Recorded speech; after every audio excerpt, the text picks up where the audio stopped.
Hola, muy buenas noches. Bienvenidos al programa Cine en Blanco y Negro, que a continuación les va a ofrecer la película Un tranvía llamado Deseo, dirigida en el año 1951, esta producción Warner Brothers, por Elia Kazan, y como todos ustedes, basada naturalmente en la obra de Tennessee Williams, quizá una de las obras maestras del teatro contemporáneo del siglo XX, no estadounidense, sino del teatro en general, porque es una obra que parte prácticamente en dos, algo clave en el teatro como es la interpretación. Cuando se estrena esta obra en teatro y sobre todo Marlon Brando produce una manera nueva de expresarse. Esto no se había visto y es donde, como si dijéramos, es el acta de fundación absoluta del actor estudio, una nueva manera de interpretar que a su vez venía cogiendo todo lo que era el teatro de Stanislavski y la manera de interpretar de rusos que habían hecho durante esos primeros años del siglo. La adaptación naturalmente la tenía que haber hecho también Elia Kazan, aunque él le cuenta en sus memorias que quedó tan cansado de haber trabajado en la puesta en escena que no vio al principio ningún punto de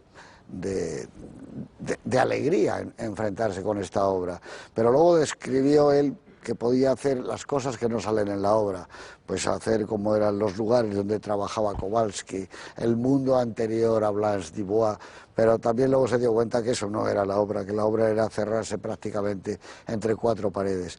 Quiso hacer el mismo reparto, pero no pudo hacerlo, por imposiciones naturalmente, y entonces Jessica Tandy, que era la actriz que la había estrenado, tuvo que ser sustituida por Vivien Leigh, que la había estrenado en Londres, bajo la dirección de su marido, Laurence Olivier. La película es una película cerrada, agobiante, donde, como él decía, quería que las paredes sudaran, ¿no? Y donde esta historia de soledades y de sueños rotos es una historia que es muy autobiográfica. En la parte anímica de Tennessee Williams, pues fue una conmoción. Siempre se ha hablado mucho de la obra en sí mismo, a veces más que de los actores, más que de las distintas puestas en escena que se han hecho. Pero la película es especial, tuvo un enorme éxito, ganó muchos Oscars, fue una película famosísima, pero para hablar de ella están aquí unos estupendos expertos que nos la van a ir delimitando poco a poco antes de que la vean ustedes y luego hablaremos mucho de ella. Víctor Arriba, buenas noches. ¿Qué tal, don José Luis? Buenas noches. ¿Cómo te encuentras tú con la manera de actuar medio siglo después del método Stanislavski del actor estudio? Hombre, yo no la vi en su día, lógicamente, pero te puedo decir que a mí me sigue impresionando como la primera vez que la pude admirar, ¿no? Especialmente la manera de interpretar de Brando, ¿no? Yo creo que ahí hay un impacto sobre el espectador, sobre todo sobre el espectador nuevo, ¿no? El que llega a esta película por segunda vez va a encontrar muchos matices en Brando, en Vivien Leigh, pero el primer visionado es que aquello te deja paralizado, ¿no?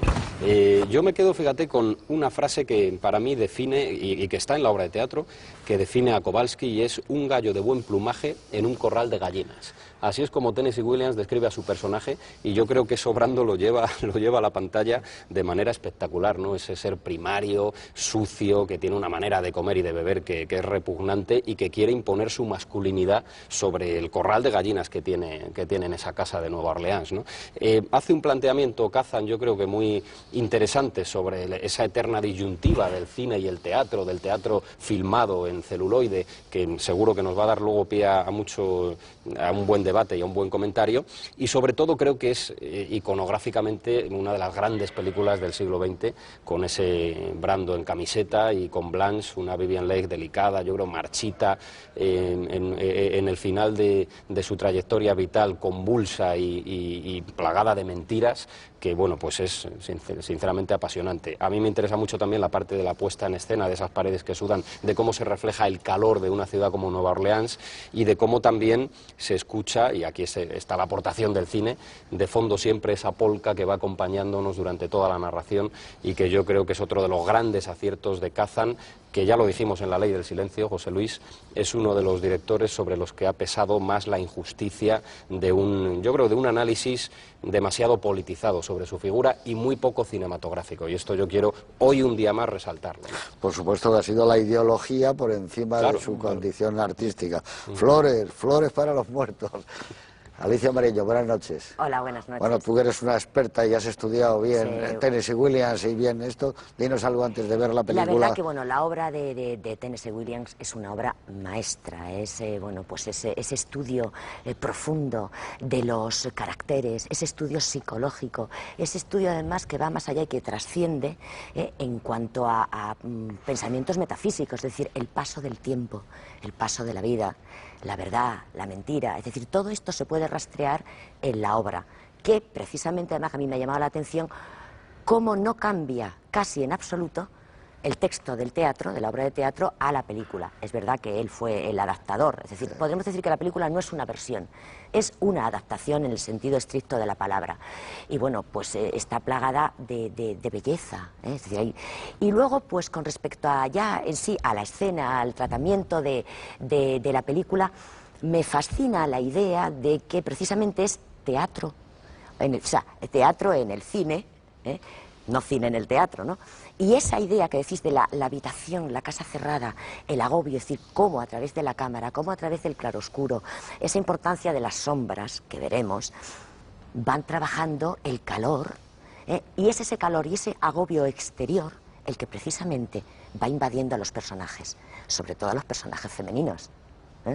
Entonces, más o menos eso un poco quisiera resaltar. Luego Muy ya bien. tendremos Luego tiempo ya tenemos de tiempo. charlar mucho más. Oti Rodríguez Marchante, buenas noches. Buenas noches. Estás en esta ocasión al final para decir, antes de que veamos la película, ¿a ti te gusta Brando? No en esta película, te digo si te gusta Siempre. Brando en general. Sí, en general Siempre. me gusta mucho. Aquí es especialmente, vamos, es impactante, eso es otra.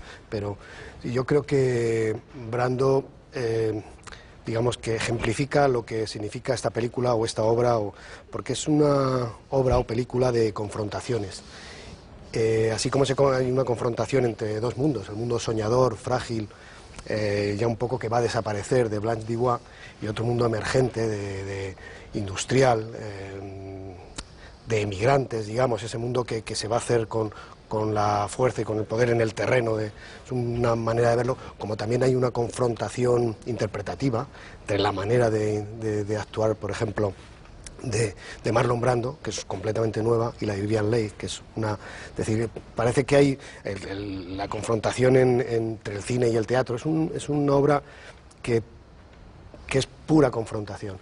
Lo que ocurre, claro, está hecha además por un personaje como es Elia Kazan, que sabe cómo tratar el mundo de la confrontación también. Es un director, probablemente el mejor director de actores que ha existido, o de los mejores, y un grandísimo director de puestas en escena. Es decir, cuando ves la película, rápidamente te das cuenta de que hay una obra de teatro detrás, y rápidamente se te olvida que hay una obra de teatro detrás. Es las dos cosas a la vez. Yo creo que probablemente sería de las 10, 12 grandes películas de la historia, o grandes obras de la historia, o grandes temas tratados en una película de la historia. Vamos, no importa que la veamos ahora, durante generaciones seguirán sintiéndose impactados por la película y por las interpretaciones y la presencia de estos personajes y actores. Yo creo que además de eso que dices, que es cierto todo, es que Elia Kazan es un personaje de Tennessee Williams y acabó siendo un personaje. Además tiene uno de los títulos, en eso creo que sí que están de acuerdo hasta los detractores, uno de los títulos más hermosos de la historia del cine, un tranvía llamado Deseo, que les guste mucho, que nos esperen luego y que vamos a estar con todos ustedes de ver esta película capital, pero sobre todo en la historia del devenir del teatro americano. Con esta obra, Tennessee Williams, que ganó todos los premios, creo que incluido el premio Pulitzer, demostró que estaba a la altura de Eugenia O'Neill y de los más grandes dramaturgos, a Ibsen, europeos anteriores a él. Realmente es un análisis de personajes y un análisis del fracaso, digamos, de la vida cotidiana, como pocas veces han hecho. Luego hablaremos de ella, de Brando, de Vivien Leigh, de Karl Malden, de todos, de King Hunter, de todos los que intervinieron en esta magnífica producción. Con todos ustedes, un tranvía llamado Deseo, dirigida por Elia Kazan. Bueno, aquí estamos de vuelta de New Orleans y de esa casa donde da la impresión de que un gángster compartía dos mujeres, ¿no? Porque hay veces que Marlon Brando nos recuerda casi al tipo duro, al gángster. La película, como decíamos, es del año 1951, más o menos para centrarla en el momento de su producción. Digamos que es el año que se publica la novela de Marguerite Yourcenar, Memorias de Adriano, que muchos años después, como casi 30 años después, es cuando realmente tendría éxito y sería un bestseller. Muere en Roma ese año un escritor extraordinario, hoy un poco olvidado, Sinclair Lewis, ganador del Pulitzer, del Premio Nobel de Literatura. Había escrito maravillas como, por ejemplo, Woodward o Calle Mayor, Main Street, maravilloso, uno de los grandes escritores y muchas veces llevado al cine. Por otro lado, en España se publica una de las grandes novelas del siglo XX, de Camilo José Cela, La Colmena. Para mí, sin duda, una verdadera maravilla. Ese año del tranvía llamado Deseo, los Oscars son para Mankiewicz, curiosamente por una película sobre el mundo del teatro, Eva al desnudo, donde se encuentran los dos viejos amigos que, pasados los años, se volvieron a encontrar ya con 70 y muchos y hablaron de las situaciones y de la ideología y de la política y de lo que les movió. Y es curioso porque lo cuenta muy relajadamente, como cuando ellos estaban charlando ante una taza de café y cómo vivieron aquellos días. Eva al desnudo, de Mankiewicz, como digo, gana el Oscar a la mejor película y Marlon Brando y Vivian Leigh lo reciben por un tranvía llamado Deseo. César González Ruano obtiene el premio Café Gijón de novela corta, que está bien, un premio que había instituido y que pagaba de su bolsillo Fernando Fernán Gómez, un hombre de la cultura y que él quiso hacer ese premio. El Barcelona presenta a una estrella que todo tuvo la magnitud que tiene hoy Messi, Ladislao Kubala, en un partido de Copa contra el Sevilla, al que vence por 2-1. A partir de ahí, Kubala no solo se hace una estrella del Barcelona, sino una de las figuras más populares que hay en España, y tiempo después llega Di Stéfano y entonces se produce la dualidad Kubala-Di Stéfano, Madrid-Barcelona, que llega hasta el día de hoy, ¿no? Se estrenan dos importantes películas españolas, Surcos, de Nieves Conde, y Esa pareja feliz, la primera película de Bardem y Berlanga. La primera de ellas, por así decirlo, Surcos, es una visión sobre la España de ese momento, sobre la España de la posguerra, sobre la España del extraperlo, la España de las clases bajas. Realmente es una historia, incluso hoy, maravillosa, donde María Esquerino fumaba solas en su habitación en un plano inolvidable, donde se veía el mercado de frutas. Tenía mucho que ver con Mercado de Ladrones, con aquellas películas de Gilles Dersenne del cine negro. Y de la otra, ¿de qué vamos a hablar? De Esa pareja feliz, nada menos que Bardem y Berlanga, pues que se aproximan a la realidad de su país, de su tiempo, y hacen unas historias, porque son varias historias cotidianas, siempre con Fernando Fernán Gómez, uno de los pilares fundamentales de nuestro cine, iba a decir, ¿no? Yo creo que de la cultura en España. La firma alemana Deutsche Grammophon presenta en Düsseldorf el primer long play, LP. Disco de larga duración, 33 revoluciones por minuto. Eso ahora... Bueno, ahora están de moda otra vez, ¿eh? Sí, están de moda porque yo tengo muchos y incluso es una de las cosas que yo me estoy guardando para cuando vengan peores que uno de los regalos de estas navidades ha sido el giradiscos. Claro, bueno, yo tengo, por ejemplo, a Bob Dylan y tengo los Beatles y los Beach Boys. Pero eso es una maravilla, ¿no? Lo que pasa es que no había, tocadiscos no había para oírlos. Las radios no tienen tocadiscos, solo cubren lo de los DVDs, ¿no? Bueno, muere en Beverly Hills, ya para acabar, el multimillonario William Randolph Hearst, nada menos que heredero de la vasta fortuna en el mundo de los periódicos, bueno, un personaje legendario y en el que se basa otro Mankiewicz, Herman, el hermano de Joe, para hacer nada menos que el Ciudadano Kane, que llevará a la pantalla a Orson Welles y que al día de hoy, pues 70 y tantos años después, para muchos expertos, analistas, aficionados, sigue siendo la película número 1 del cine. Si es que se puede decir que hay una película, ¿no? Pero en estas votaciones de los críticos o profesionales, pues todavía sigue saliendo esa película. Y nada más, digamos que muere una actriz muy famosa de su época, María Montez, famosa por películas como Las Mil y una noche o La mujer cobra.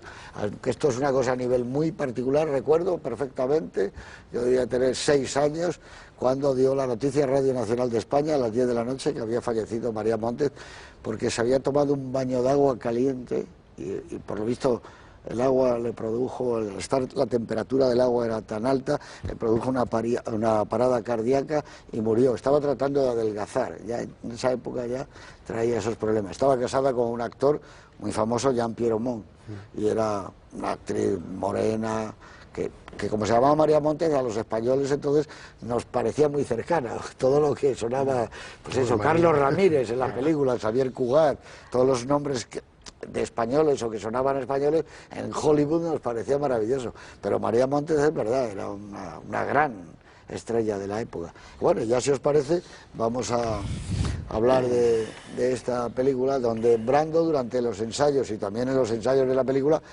mascullaba y no se le entendía nada. Y decía Cazar, cuando lleguen las buenas ocasiones ya, los previos al estreno y el estreno, no os preocupéis que se le entenderá todo. Pero bueno, para los compañeros era terrible, ¿no? Y para Jessica Tandy en teatro y para Vivien Leigh no se llevaban bien al principio. Él además nunca se sabía lo que iba a hacer. Podía decir esa frase de muchas maneras distintas, si las iba a decir mirándote a la cara o dándote la espalda, enfadado o tal, no sé. Yo creo que por ahí ha ido un poco De Niro, ¿no? Que es un actor que tampoco sabes muy bien cómo no sé, se va a expresar. Es sorprendente la seguridad de alguien tan joven entonces, Brando, en la escena. Es sorprendente que él sepa que tiene que hacer eso así. O sea, y delante, además de Escarlata O'Hara. Claro, es decir que, no, de Escarlata O'Hara. Sí, sí, que claro. acababa, fíjate lo que era esa actriz. Él tiene que meter mucho de improvisación, ¿verdad? Da esa sensación en gestos, en detalles, y desde luego lo que queda meridianamente claro es que es un animal de la interpretación. Es que llena absolutamente eso pienso la cámara. yo, sobre todo porque es que sin hablar, solamente su cuerpo, presencia, su cuerpo y su movimiento o su fijación, ya está hablando, ya está diciendo algo sin abrir la boca. Fijaros es que un actorazo. la capacidad que tiene para, digamos, emitir brutalidad y fiereza, mucha, pero fragilidad. Y que su personaje, cuando lo domestica, digamos, y lo convierte en algo frágil, es impresionante. O sea, es que es una interpretación pues sorprendente, vamos, que no... O sea, ahí tú ves una fragilidad que él trata de aparentar todo lo contrario, ¿no? Es decir, para imponerse a las mujeres. Es que hay una escena, mi escena favorita de la película es una en la que él se derrama ante, es decir, que es un muñeco, es alguien con una fuerza y una personalidad, es imparable. Pero no solo ante las gallinas del gallinero, sino ante su propia corte es decir, que es temido, es un... Sí. Y es el jefe de los amigotes. Líder, sí. Él es el que grita y dice, no vamos a la bolera. Sí. ¿Te das cuenta? Es el líder, es el mandón. Pero tiene 2 o 3 momentos de una fragilidad infantil, también, bueno, pues que yo creo que es muy difícil dar esas 2 vertientes y las da con una seguridad. Y va más allá seguramente de lo que Tennessee Williams plantea en el personaje, ¿no?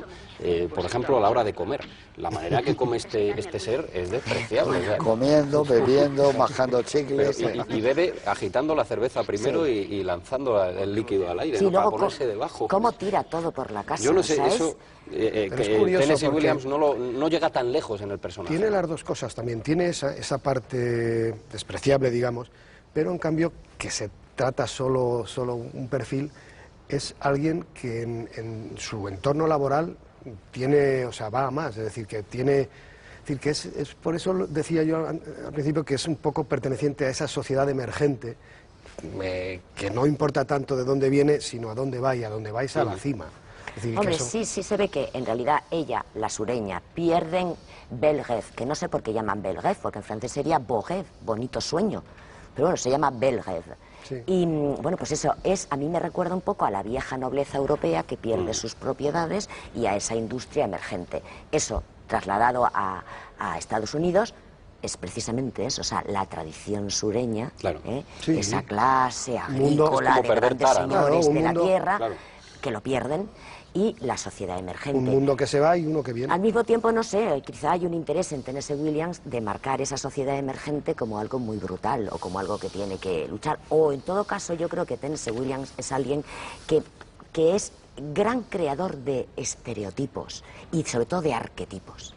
Y aquí están los arquetipos. La brutalidad, el sueño, la delicadeza, que además acaba cayendo, porque eso no puede sobrevivir en el mundo que él quiere transmitir, Tennessee Williams, el mundo cruel, el mundo duro. El mundo es de los ganadores o de los luchadores o de los brutos, por así decirlo. Y ella cae. Además es la disyuntiva de las dos hermanas, ¿no? La hermana que sabe adaptarse a ese nuevo mundo que llega, que es Estela, y la que ya queda marchitada absolutamente por un mundo que desaparece, que es Blanche, ¿no? Sí, y sobre todo Estela no se deja llevar por la ternura. Es alguien que también vivió entre algodones, quizá menos algodones que la hermana, lo vamos viendo, pero se adapta. Bueno, no sé si al final se adapta o no se adapta. Se adapta y lo pasa, domina en cierta manera, porque sabe controlarlo, es un poco la domadora de la fiera, es decir, que es... Y porque le necesita. Sí, no, bueno, él está muy necesitado de Estela. Y sí, bueno, el tranvía llamado Deseo es no solo, o sea, es una manera... Sí, la palabra deseo está presente y hay 2 o 3 escenas en las que el cine de la época lo daba así, pero que si se rodaran hoy serían tremendas, o sea, tremendas. Hombre, sobre todo la violación, que ahí hay una venganza además. No, me quería referir más a la relación de pareja que... Bueno, que está todo presente. Sí, cuando ella baja las escaleras, cuando han reñido, cuando él la ha pegado, ella se va donde la vecina, donde Eunice, y la llama, la hermana no puede entender, cuando él empieza a gritar, bueno, ella baja, ahí hay una escena súper sexual, que ella va bajando esas escaleras de una manera, es decir, está llevada por el deseo, está ciega, y admite a ese bruto, y admite la pérdida de su mundo más delicado, precisamente llevada por el deseo. Y ella misma, o sea, el tranvía es el tranvía deseo. Estela, Blanche, también habla de la muerte frente al deseo. Ella vivía en la muerte. ¿Os acordáis cuando se iban muriendo todos? Y entonces por eso está con hombres, porque busca el deseo. Esa disyuntiva está presente. De maneras, no es gratuito el título. Yo creo que tanto digamos el original como la mirada de Kazan sobre ese original es muy condescendiente, es decir, quiere a los personajes, a todos los personajes, incluido al desastre de Kowalski. O sea, hay una justificación velada en la película en la manera de ser de este hombre, y hay escenas terribles en las que lo condena la mirada, pero hay otras escenas en las que, digamos, lo recoge del suelo y lo anima a levantarse. Yo creo que es curioso, porque es un personaje que teóricamente debería ser maltratado por la mirada del autor, es decir, y despreciado. Pero no, hay algo, no sé si es tanto la mirada como a lo mejor lo que le aporte la interpretación de Marlon Brando, pero hay algo dentro de ese ser despreciable que te hace apreciarlo, por lo menos encontrarle ese punto, ¿no? Que Tennessee Williams probablemente lo que más quiere es el personaje de Kowalski, y además quería mucho a Brando porque le hizo el personaje soñado.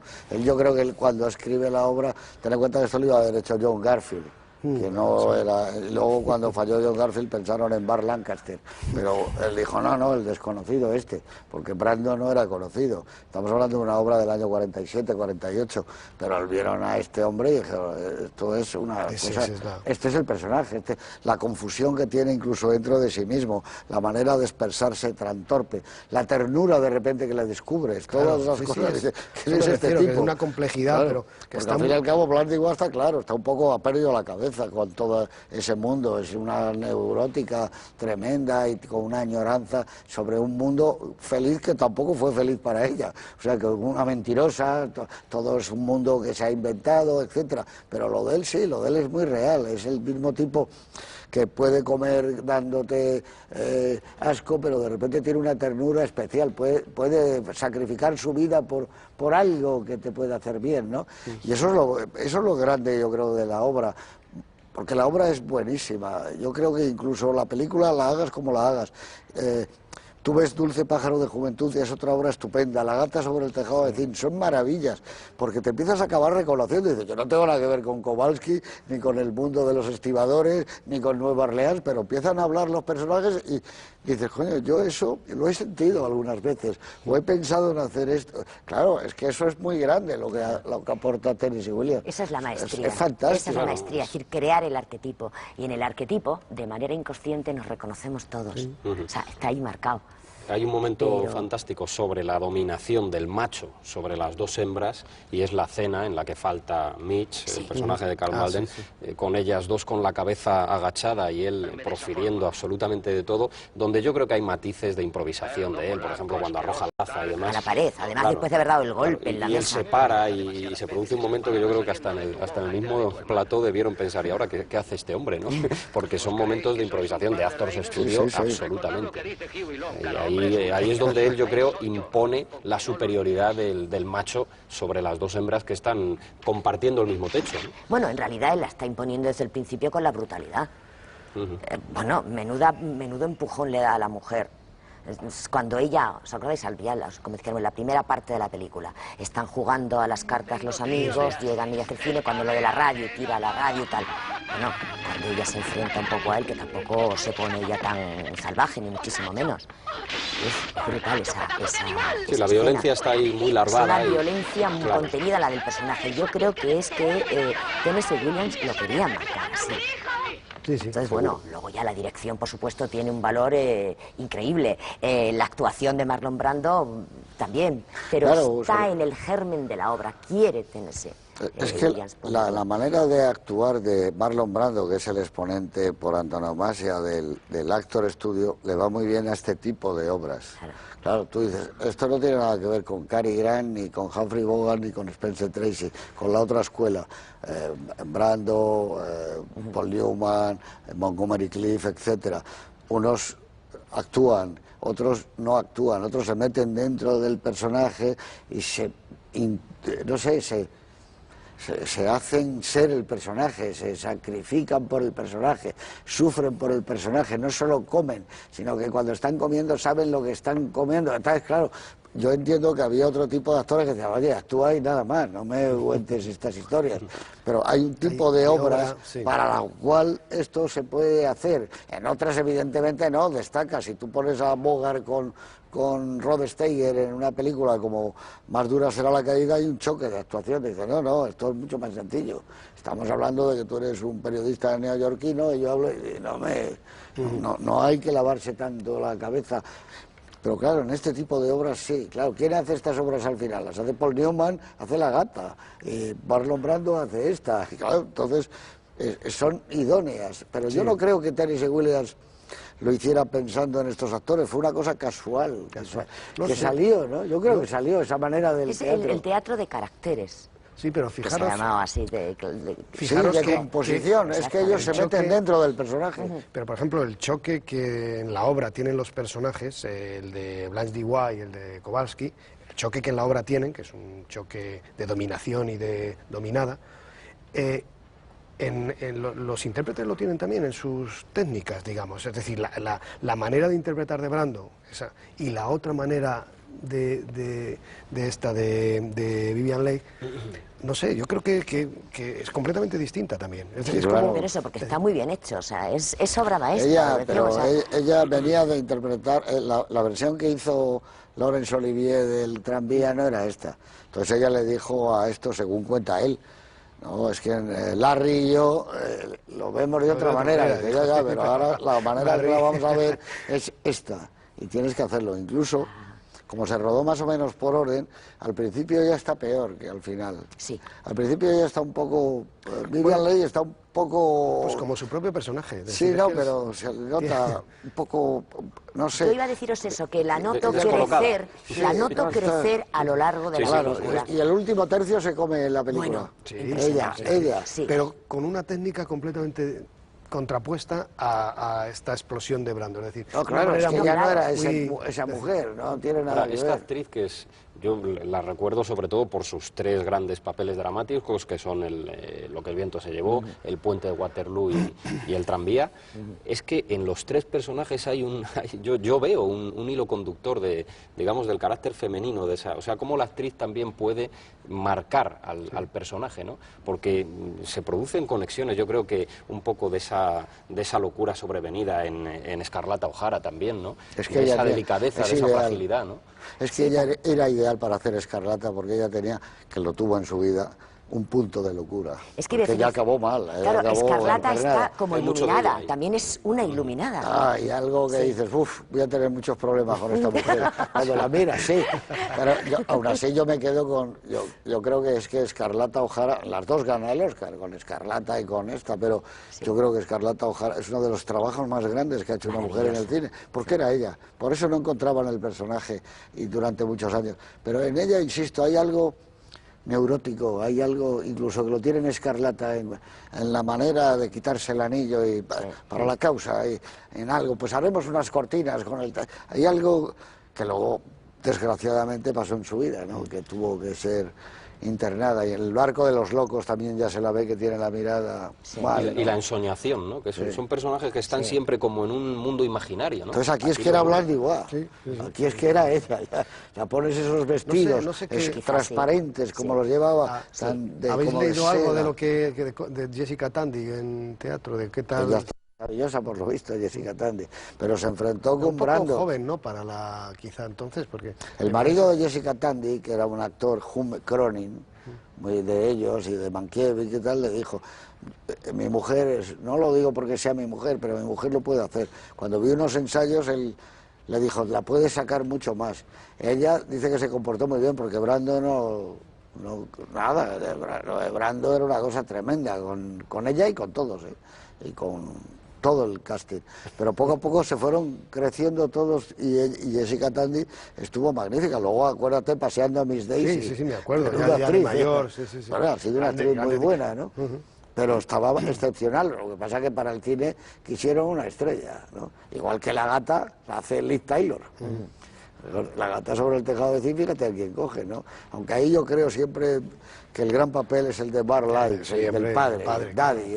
Y la gran escena es la de los dos, claro. Eso es fantástico. Lo que pasa es que la sensualidad que transmitía Liz Taylor en esa película, que ella siempre como mejor ha estado es en combinación. Sí. Es curioso, ¿no? Sí. No, puede estar desnuda, que no está tan atractiva desnuda como con combinación. Es que se llamaba combinación, sí. La combinación, con la tira esta, y como de raso. Se pasa media película. En muchas películas sale. En aquella que ganó el Oscar, ¿cómo se llamaba?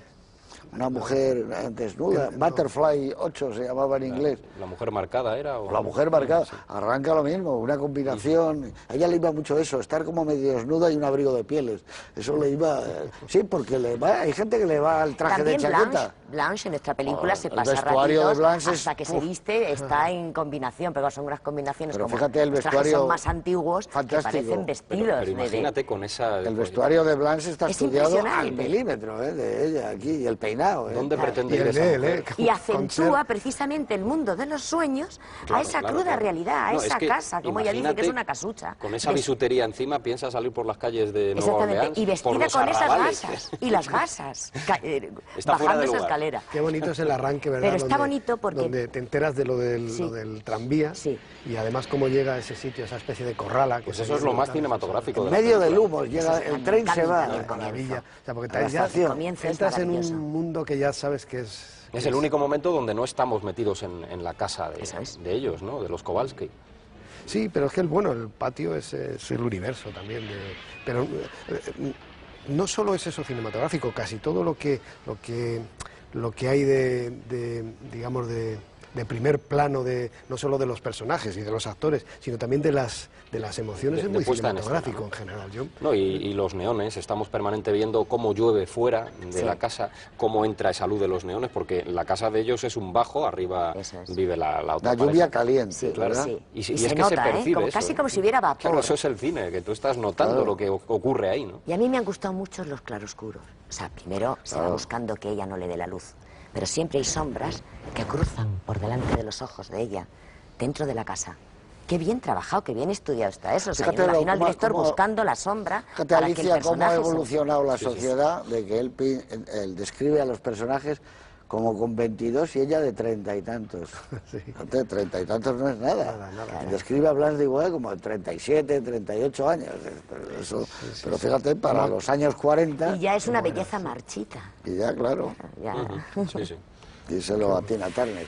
Yo me gustaría insistir, ¿sabéis en qué? En los puntos, es decir, los homenajes literarios.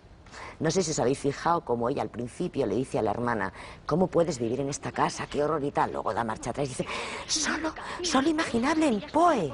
El gran Poe. Bueno, ya sabéis que lo mío es lo fantástico y lo extraño. Entonces, bueno. Y luego cuando él le enseña la pitillera, Nietzsche, y leen ese poema o esa frase que hay en la pitillera y dice ella, es uno de mis sonetos preferidos. Y es de esto de una poeta muy conocida, o sea, que es real. Entonces, es Tennessee Williams el que no puede dejar de hacer homenajes a los suyos, a sus escritores y a su mundo. Y bueno, me parece bonito. Ella también habla de la ternura, ella habla también de la literatura, ella habla del arte, ella le habla a la hermana y le dice, sálvate de esta brutalidad. Un poco cuando habla de los gorilas, ya lo pone a él como un gorila. Dice, sálvate de esta brutalidad. Sí, apareció el arte y el arte nos puede salvar. Es decir, todos somos primitivos, todos venimos de aquello, pero el arte nos puede salvar, que al final no nos salva. Yo creo que el final es un poco triste, o sobre todo más bien negativo. No se salva. A ella que tanto busca el arte, lo que se va es hacia la locura. Sí, cuando ella choca con la realidad y abandona ese mundo artístico e imaginario es donde... Porque yo creo que en el intento de tener una relación con Mitch, sí, que yo creo que es una historia como a la desesperada de los dos, es la última oportunidad que tienen los dos en la vida, ¿no? Y ni siquiera eso sale, es decir, en la realidad ella choca con una pared y en el mundo de fantasía y en el mundo de referencias artísticas es donde ella se desarrolla, digamos, en su subconsciente, ¿no? Claro. Y cómo es digamos, de dañino ahí en esas escenas el personaje de Brando, es decir, ahí sí que es realmente miserable. Es destructor.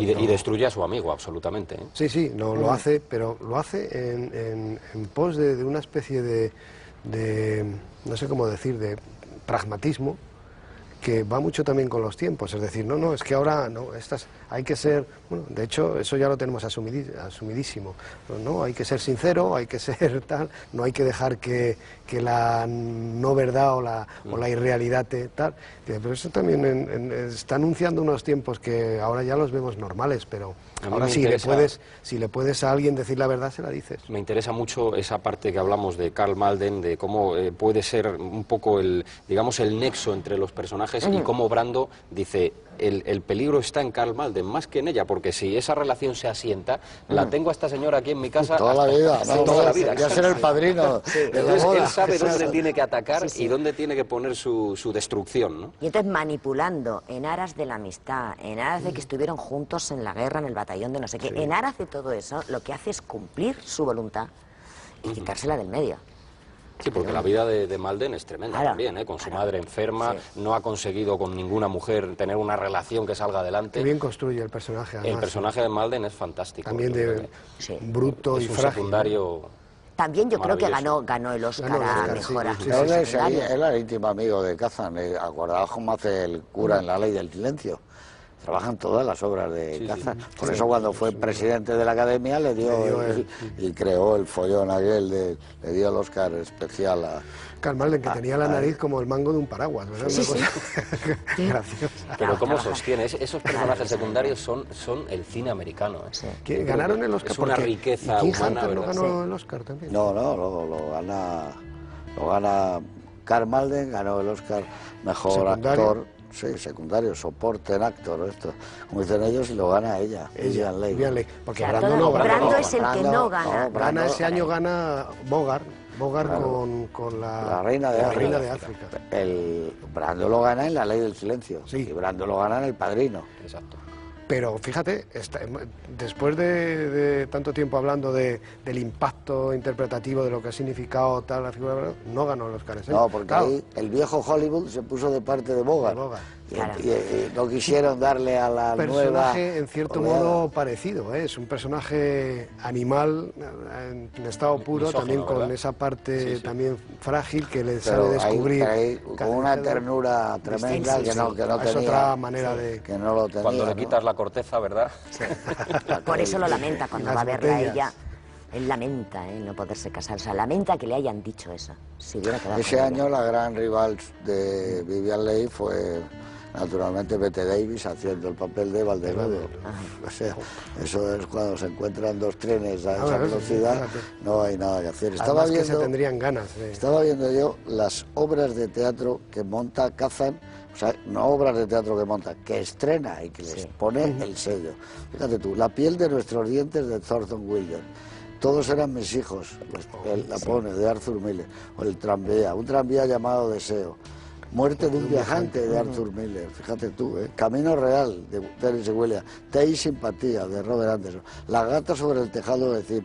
Dulce pájaro de juventud. Después de la caída, la última que hace, la de Marilyn Monroe. Es impresionante, esto no lo tiene nadie. Pero es que yo creo que Kazan se consideró siempre más hombre de teatro. Él además lo que estudia es arte ese es el gran problema. Ese es el gran problema de Kazan. Sabiendo que él era la figura máxima que había habido nunca en el teatro y que nunca se iba a morir de hambre, ¿por qué dio nombres en el comité de actividades antiamericanas? Porque otros se tuvieron que buscar la vida. Si Enfield se vino para acá, otros a Europa y tal. Y tú hubieras ido a Broadway y hubieras seguido en Broadway toda la vida. Que solo le dio lo que ya tenían, pero... Bueno, a sus íntimos amigos, a Clifford Odets, se anunciaban juntos. Pero yo creo que en eso que yo lo viví, había una parte de razón que tenían también los que estaban en contra. Porque vamos a ver, si Elia Kazan hubiera sido como es, un director extraordinario, y no hubiera tenido el Oscar por una serie de razones, entre otras políticas, pero lo tenía por la barrera invisible, lo tenía por la ley del silencio, el Oscar al mejor director. Darle un Oscar después era crear otra vez el... Bueno, ¿por qué lo creas ahora un Oscar especial? Si lo tiene, ya lo ha tenido. Y luego que de alguna manera se acariciaba la esperanza de que él iba a cerrar las heridas esa noche. Y que iba a decir, bueno, hubo una época más o menos difícil, terrible para todos, y quizá este Oscar yo lo quiero dar para que sea para todo el mundo, los que estuvimos a lo mejor no muy bien, los que tampoco estuvieron correctamente, pero no, él se cerró en banda. Es que él mantenía que hizo lo que hizo porque amaba a su país. Lo cuenta en El Anatolio. Sí. Cuando le escribe ese libro. Y luego creo que hay otra película, no la he visto, pero me gustaría ver, es América.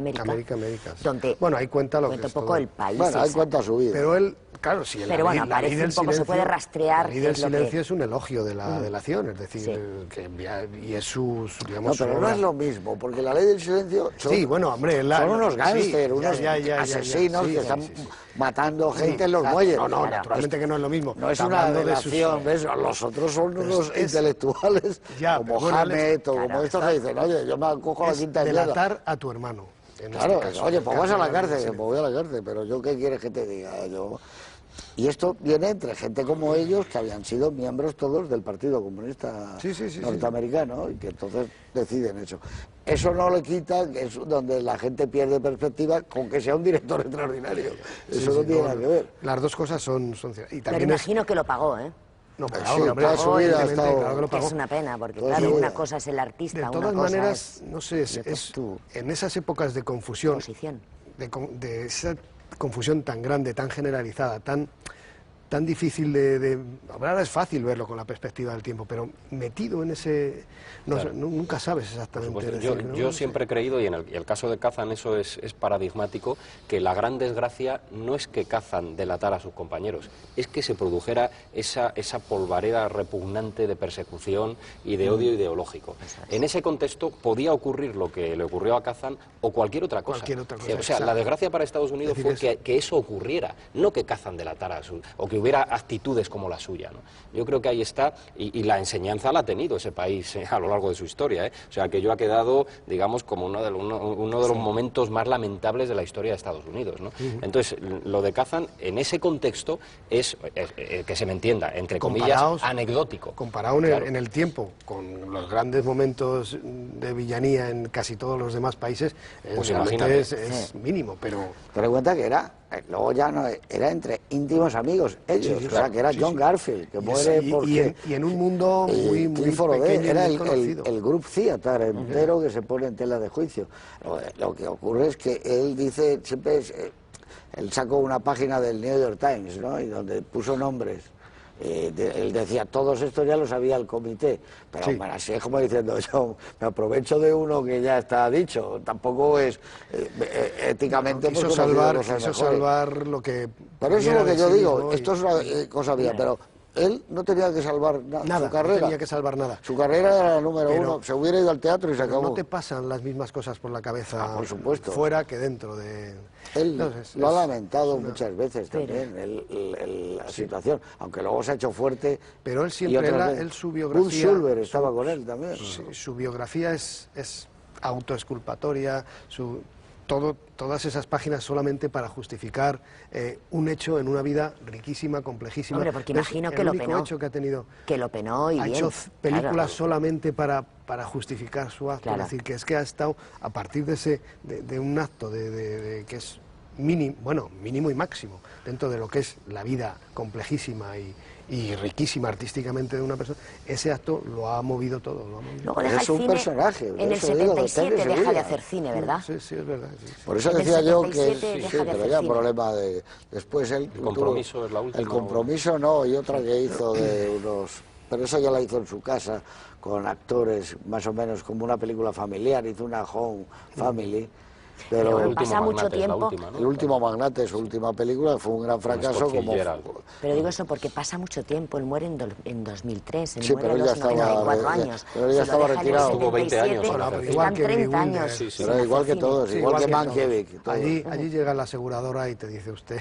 A Usted casita a ya se descansar. ya se ha acabado. Eso es igual que todos ellos, que Mamoulian, Billy Wilder, Mankiewicz, todos estos dejaron de hacer cine. Fíjate, Hitchcock también, se estuvo Todos. como 12 Desde años. que dejaron de hacer Fox. cine los que estamos mencionando, por ejemplo, Oliveira, el portugués, Manuel de Oliveira, 102 que años, tiene ¿no? 102 años y sigue haciendo películas, pues no sé, habrá hecho 60 películas Fíjate. más. O sea, imaginaros 60 Sí. películas más de Sí. Hitchcock o de... Bueno, no habría hecho tantas, pero Sí, unas pero es curioso, ¿no? Porque, y además, las películas de Oliveira, evidentemente, no son películas No. como muy complicadas de producción, son películas no, sí, sí, sencillas. muy sencillas. Claro. La complicación la llevan en otro... Pero lugar. evidentemente que Billy Wilder podía haber seguido haciendo películas sí, durante pues, 8 o tenía 10 idea. años más, eso no tiene duda, ¿no? Y Kazan también. El problema es que él echó el resto en la película aquella del Compromiso, que era su novela, de Reisman, ¿no? Fíjate que Douglas, Deborah Kerr, pues era una gran película. Faye Dunaway, era una película muy costosa. Y esa pinchó. Y luego el último magnate estaban todos. Estaba Robert De Niro, Robert Mitchum, Tony Curtis, todo el mundo estaba en esa película. La produjo Sam Spiegel, que había ganado todos los premios de la Academia y tal, y no funcionó la película. La historia de Yo creo Scott que Fitzgerald. era como todo el mundo tenía cuentas pendientes con él, entonces en el fondo, no sé, esa sensación de él, yo creo que ya siempre vivió con ese Seguro. complejo y ya Sí. pero lo que realmente es uno de los grandes directores de la historia. Por ejemplo, yo recuerdo textualmente que en los periódicos de anuncios pagados, claro, pero en los periódicos del gremio, en el Daily Variety y en el Hollywood Reporter, los 3 y 4 días antes de la ceremonia había páginas de pagadas, por ejemplo, decía Abraham Polonsky creía en la libertad, creía en la expresión artística, creía no sé qué, y decía esto, esto y esto y esto. Elia Kazan lo que dijo fue esto, y ponían nombres, fulano. Eso era continuo, la controversia, todo eso, eso se podía haber evitado, pero bueno, el problema fue que estalló en las manos, ellos se dieron cuenta de que nunca tenían que haber hecho aquella decisión, es decir, porque además le decían eso, pero ¿por qué le das un Oscar a este y no se lo das a Kubrick? Que no lo tiene nunca. Dale uno especial a Kubrick.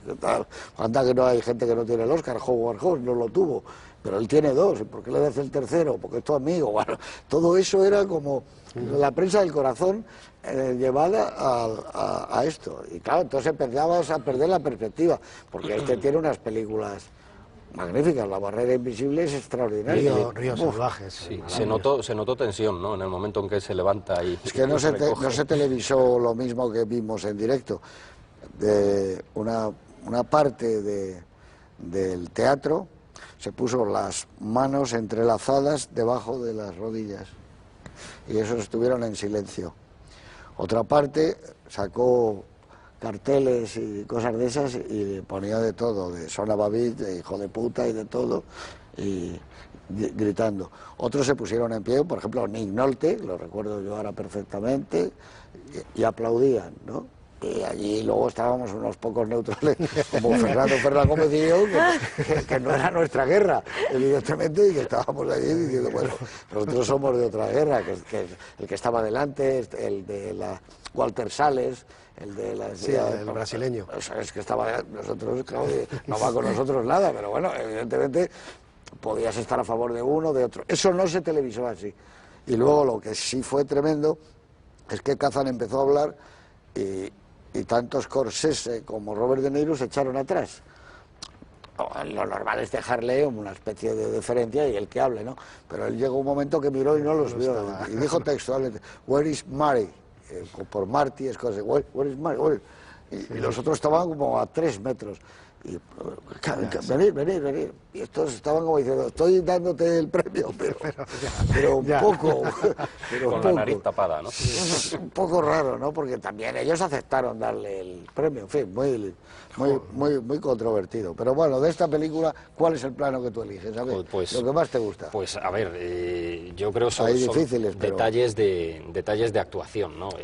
Como escenas míticas, hay especialmente 2 muy importantes, pero detalles de actuación, y me voy a quedar con un plano en el que yo creo que se ve de forma indirecta, se sugiere que el tranvía llamado deseo ha recorrido el organismo de Blanche Dubois absolutamente, y es un beso a su hermana Estela, en el que yo veo hasta la necesidad o hasta el deseo sexual hacia su hermana.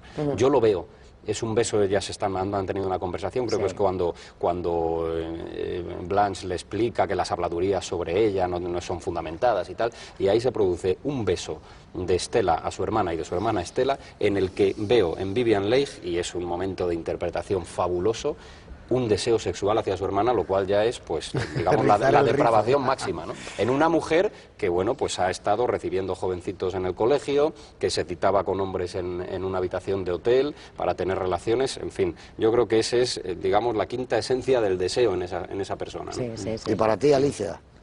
Para mí hay muchas escenas, las míticas no voy a dejar de señalarlas. Hoy os las he dejado. Las de las escaleras, es decir, cuando él grita como una fiera herida, bueno, y era como un animal herido. No, y la bajada me parece una escena mítica. El comienzo es, ¿sabes? Es mágico, ¿eh? Empieza a ponerse en blanco y negro ese humo, la estación, los coches, primero los coches, la estación. Ella sale como del humo. Ese grupo de chicas que parece que van, yo he pensado un poco con lo que se hace ahora, que van como de viaje de último viaje de despedida de soltera. Un plano, tienes que decir. Y un plano, ya te he dicho, de las escaleras. Y luego, un plano bonito es cuando Mitch le dice que si se va a casar con ella, y él dice, te vas a casar conmigo, y ella se abraza y entonces dice, Dios existe a veces. No sé si es que me lleva la palabra, pero es tan bello. Y el final, cuando ella dice, siempre confié en la bondad de los desconocidos. Eso te explica todo lo que le ha pasado. Esa es una de las líneas más famosas. ¿Y tú cuál eliges? Hombre, el momento cumbre es baja, él grita, baja Estela y se arrodilla ante ella y tal. Pero no hemos hablado de una escena muy curiosa y entonces aprovecho para ponerla aquí, que es la escena del joven, del caballero de la rosa. Que es de una... O sea, te vuelve loco a ti como espectador.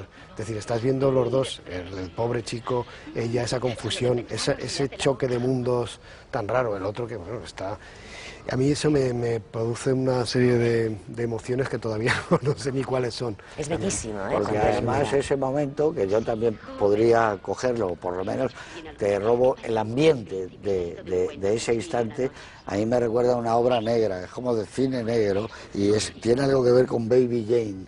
Hay un mundo sórdido alrededor, ahí no hay nadie en una sillita de ruedas, pero hay algo... Se masca él no sabe exactamente si broma, si no broma. No sé. Sí, pero hay esa especie de perplejidad ante un mundo donde te has metido y dices, ¿qué es esto? Es como cuando entras en la verbena, en los espejos, eso y dices, pero Pero incluso algo más profundo, esa búsqueda, ese vampirismo de juventud que tiene ella, que dice, joven, es que tiene mucho me deja que le dé un beso. Es realmente vampirismo. vampirismo. Es vampirismo, eso. Vampirizar Sí, la sí, juventud sí. como sea, al precio que sea.